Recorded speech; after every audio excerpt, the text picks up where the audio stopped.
Legendary hero Sephiroth actually has a hidden passive. That's right.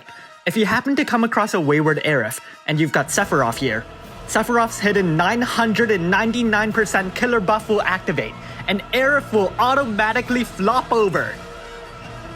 Super cool mechanic, so glad they added this, makes him so much better.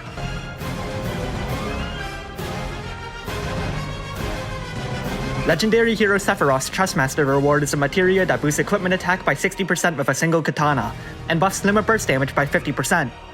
It's a very effective materia, though it's contingent on, well, a katana. Luckily, katanas are fairly popular.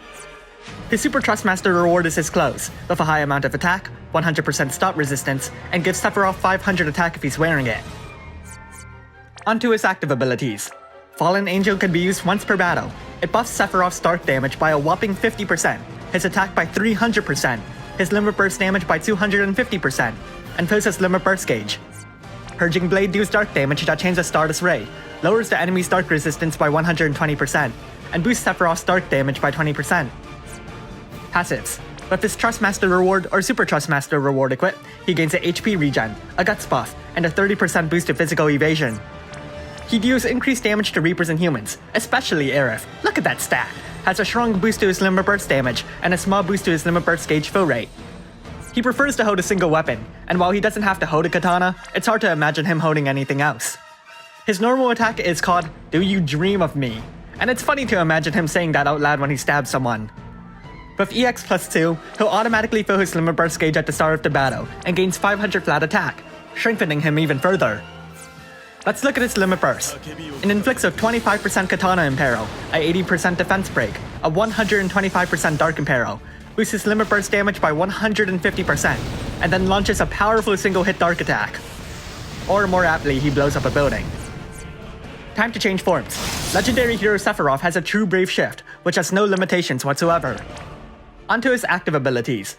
Boundless Void boosts his attack by 200%, boosts his limit burst damage by 150%, fills his limit burst gauge by a partial amount, and chains a Stardust Ray. And then the other abilities are the same. Passives. Hooray, it's the same. Let's look at his limit burst. It's a single hit dark attack that inflicts a 25% katana imperil. It gets stronger the more you use it, and by the second time, you'll hit its full potential. Let's rank brave abilities. Despite their differences, Purging Blade and Boundless Void are practically the same. No matter which one you raise, it'll just raise their damage output, rather than the levels of their effects. As a result, I'd suggest Purging Blade first, because it deals elemental damage. Time to make a damage rotation. I'll make two of them, one if he's EX plus 1, and another with EX plus 2. I'll start with EX plus 1, and assume you've maxed out his limit burst level. On turn 1, activate his Brave Shift, and triple cast Boundless Void. On turn 2, do that again. Our goal is to fill his limit burst gauge, so 6 of these should fill it up by a pretty significant amount. On turn 3, switch back, and triple cast Purging Blade. You're going to want to hold off on using his grandest ability until his limit burst hits its full potential. Hopefully, by this point, his limit burst is ready to go. Activate his Brave Shift, and launch his limit burst. On turn 5, switch back, cast Fallen Angel, and double cast Purging Blade. On turn 6, activate his Brave Shift once again, and let his limit burst loose. Now, let's make one for EX plus 2.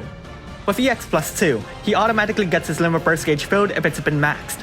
Therefore, on turn 1, we'll activate his Brave Shift and let it loose. On turn 2, switch back, cast Fallen Angel, and double cast Purging Blade.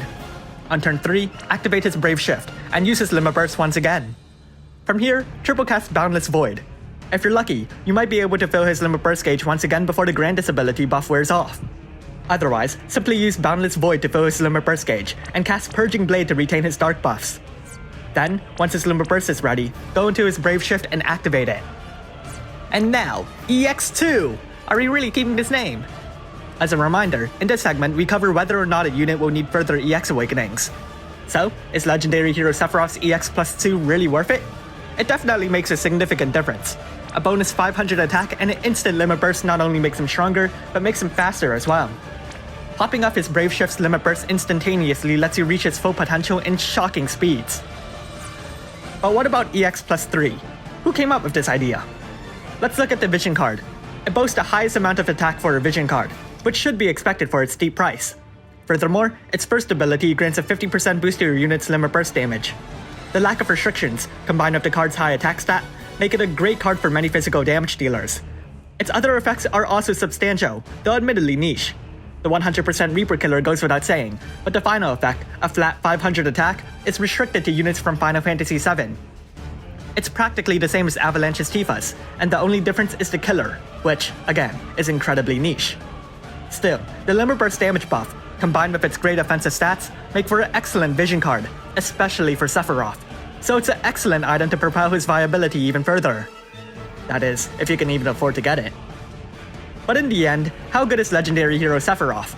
Well, in my biased opinion, I will get him, and then no one else. I don't see a need to get any other physical damage dealer in the future, and while it's true that there are other characters, and there are other battles like Dark Visions, they simply aren't Sephiroth. Sephiroth boasts extreme ease of use, outstanding levels of damage, and a hidden Aerith killer what's not to love. However, he does have his flaws. For one, he has no friends. To clarify, he lacks remarkable dark support. So once his grandest ability buff wears off, you find that his damage output pales in relative comparison. Spin that around though, and once good dark support enters the game, you see Sephiroth jump ahead even further. On another note, it might also be difficult to build him to perfection. As a single wielding unit, he boasts a higher limit than many other units, but it also requires powerful equipment to meet those stat caps. Take other factors into account, like killer buffs and chain cap modifiers, and you're looking at a very demanding setup. Nevertheless, many other single wielding units tend to face this dilemma, so it's not as if it's a problem restricted to Sephiroth. Yet by meeting those outrageous expectations, you will be rewarded with a thunderous unit. And even if you can't, which is fair, he'll still be pretty strong either way. And pretty expensive. Getting him to EX plus 2 propels his speed, while his Brave Shift unlocks a lot of his damage, and given the greedy format of this banner, it's likely that you're looking at a very substantial cost. Not that that's going to stop me. Thanks for watching, and if you like this video, leave a like and subscribe. Comment below if you're going to summon for Sephiroth, or if you already summoned for Sephiroth and happen to get him quickly. If you did, please pass over the remainder of your luck to me,